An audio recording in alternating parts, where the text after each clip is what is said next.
Hello and welcome back to the Movie Memo Recaps. Today we are going to recap a 2021 movie titled Deadlock. Please be advised that there will be spoilers ahead. In the opening scene, a group of delinquent youths are partying with drugs in a house. However, the police were stalking them from outside the house without them knowing.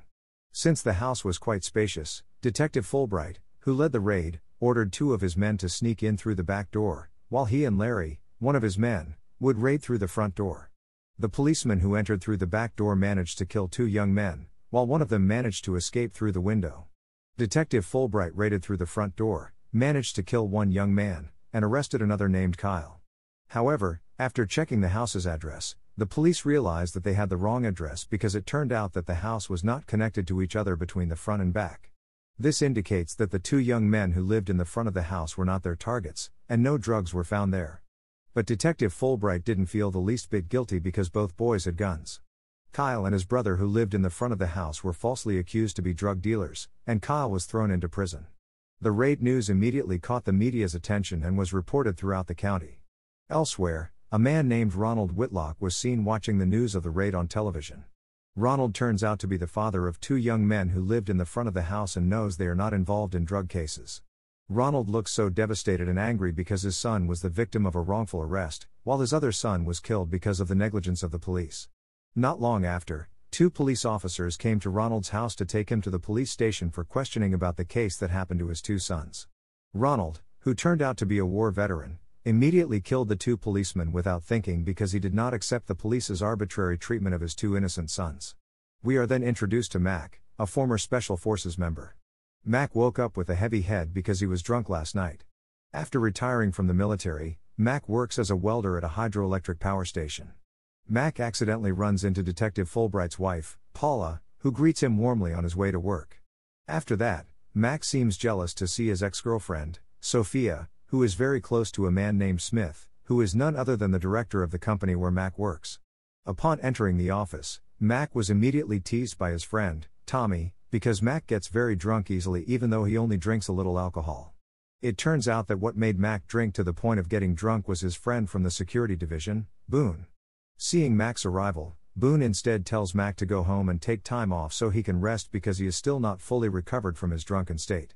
However, Mac insists on working, so Boone seems a little disappointed.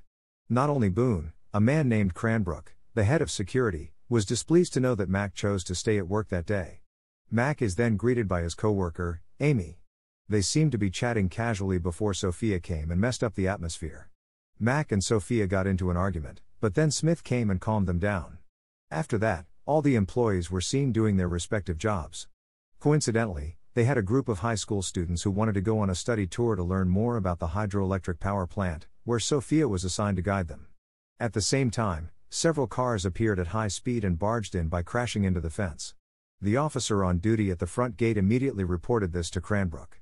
But strangely, Cranbrook did not respond to the report and instead killed his workmates who were nearby.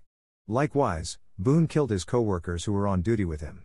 It turned out that Boone and Cranbrook had teamed up with Ronald Whitlock to hijack the power plant. Ronald leads the mercenaries and rushes in, taking the workers and high school students hostages. Knowing there was an ambush, Smith and Paula went into hiding and tried to call the police. But Boone soon found out about this and hung up the phone, then arrested Smith and Paula. Meanwhile, Mac, working on repairing the dam's broken iron frame, realizes something has happened when he sees an unknown man with a gun. With Mac's skills and experience as a former member of the Special Forces, he easily takes down the man and knocks out several of Ronald's henchmen. Elsewhere, Ronald orders his henchmen to bring Smith before him. Ronald then forced Smith to open the water dam. Hearing this, Smith immediately refused Ronald's request because it would cause flash floods that could endanger the residents living around the dam. But because Ronald threatened Smith, he had no other choice but to obey.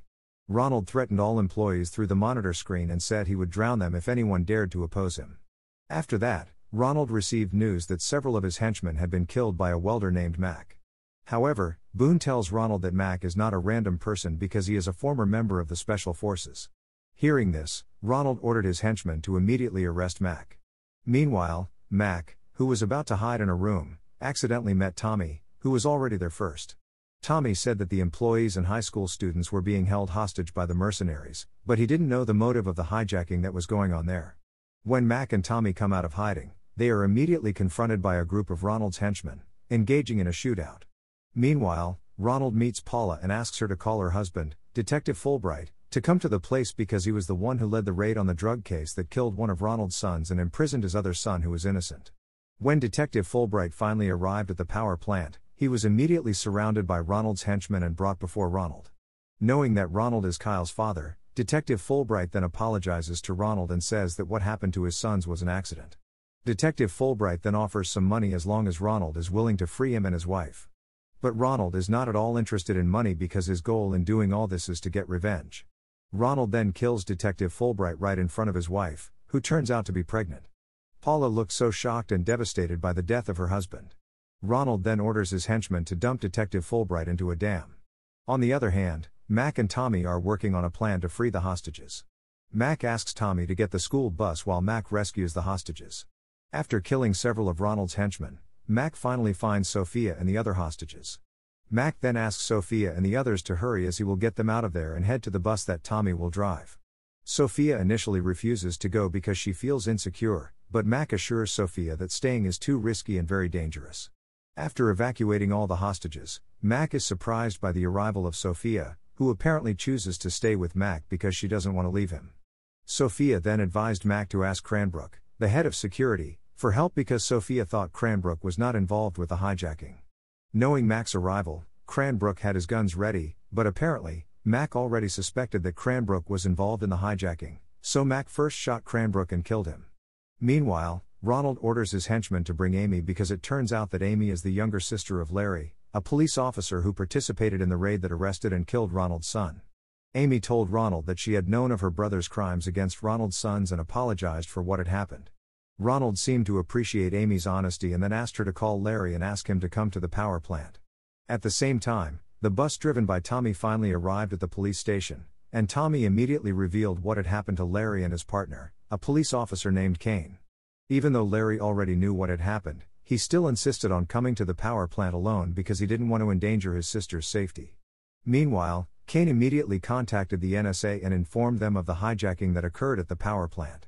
Knowing this, the NSA immediately held an emergency meeting to draw up a plan to rescue the hostages and fight the hijacking at the power plant.